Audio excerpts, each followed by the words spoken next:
presidenta de AFIN, la Asociación para el Fomento de la Infraestructura Nacional. Leoni, bienvenida a RPP y a Tiempo Real. Muchas gracias, más bien gracias por la invitación. Muy bien. Desde AFIN, ¿cómo observan esta iniciativa? Porque hay dos en realidad. Se propone por un lado la creación de un ministerio de infraestructura y por el otro de una institución que pueda absorber a reconstrucción con cambios. ¿Qué sería lo más conveniente para el país? A ver, yo no le voy a lavar la cara a la Autoridad de Reconstrucción por Cambios, pero creo que es un típico ejemplo que refleja por qué estamos donde estamos, ¿ya? La Autoridad de Reconstrucción con Cambios se crea ante la imposibilidad de llevar a cabo tareas de reconstrucción inicialmente, no de diques, no de cosas de prevención, sino cómo hacemos para reconstruir lo que se había destruido. En una etapa inicial se le asigna un montón de dinero y se dice que todo se va a ejecutar a través de los gobiernos subnacionales y no se logra avanzar. En una siguiente etapa se acumulan todos estos proyectos en una autoridad que suscribe un convenio gobierno a gobierno y empieza a funcionar bajo el esquema del gobierno a gobierno, que da más flexibilidad para revisar expedientes técnicos, para reformular los proyectos, y incluyen de todo, pero de todo. Muchos de los proyectos se han ejecutado a través de gobiernos regionales, a través de gobiernos locales, porque los gobiernos locales y regionales no querían quedar fuera de la foto. Lo cual hace que tengas una diáspora de proyectos en lugar de tener programas, digamos, por zonas que incluyen integralmente las distintas intervenciones.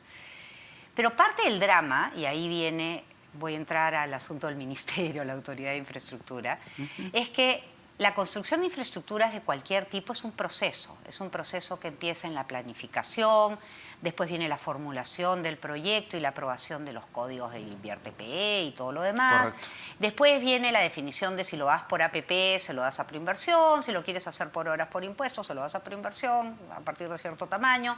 Si lo quieres hacer como obra pública, lo hace el ministerio correspondiente o la autoridad correspondiente, y si lo quieres hacer gobierno a gobierno, normalmente ese convenio gobierno a gobierno lo gestiona el ministerio que lo está delegando a otro gobierno extranjero, ¿ya? Y en cada una de las etapas del proceso hay problemas. Pero el problema madre está en la planificación y en la formulación.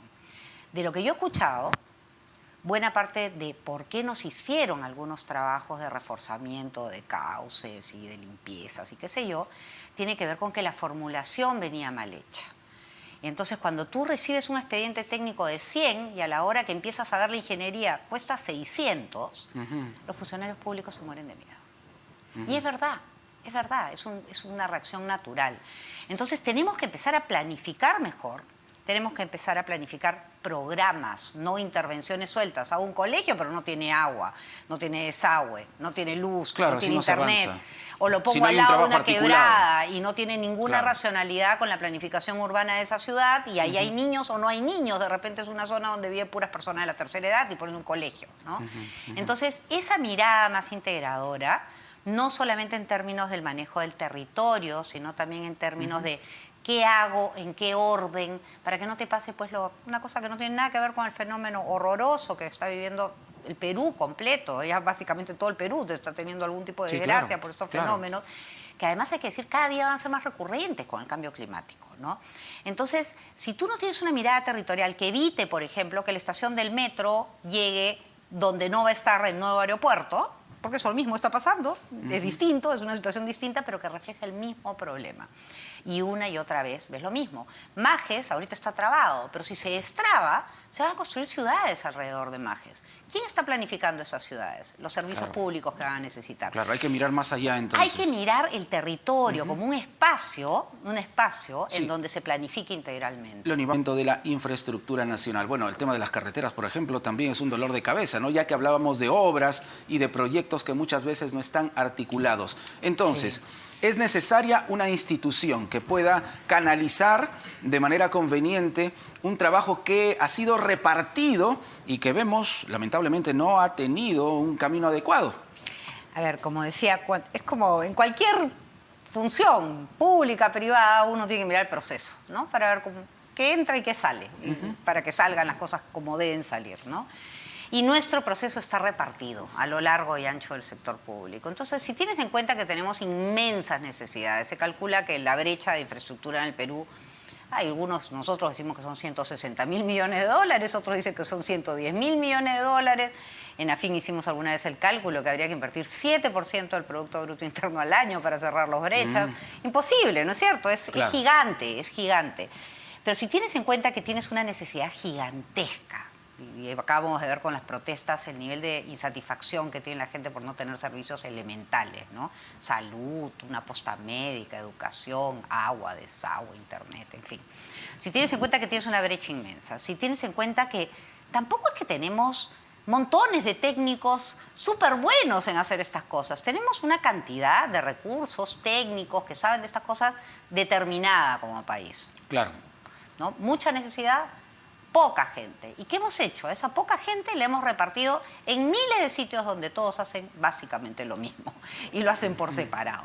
Entonces hace bastante sentido tomar el proceso de punta a punta y ponerlo en un solo sitio, de tal manera que el Ministerio de Educación no tenga su unidad de inversiones, el Ministerio de Salud no tenga su unidad de inversiones, alguien más está viendo el catastro y el registro de tierras, entonces, claro, avanzas con tu proceso y resulta ser que, uy, no está registrado el terreno, échate a registrarlo. No tiene habilitación urbana, échate a sacarle la... Entonces, todo se demora 1000 años y para cuando estás listo para empezar, ese expediente técnico tiene 10 años y ya no está actualizado.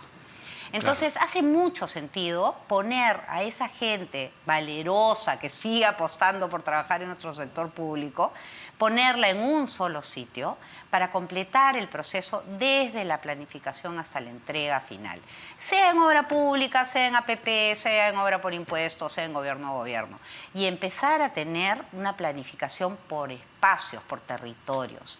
De tal manera que eso se junta también con toda esta labor de planificación urbana, de planificación de territorio. Pero ¿no se corre con esa iniciativa un riesgo de centralizar nuevamente el centralismo que tanto se ha criticado?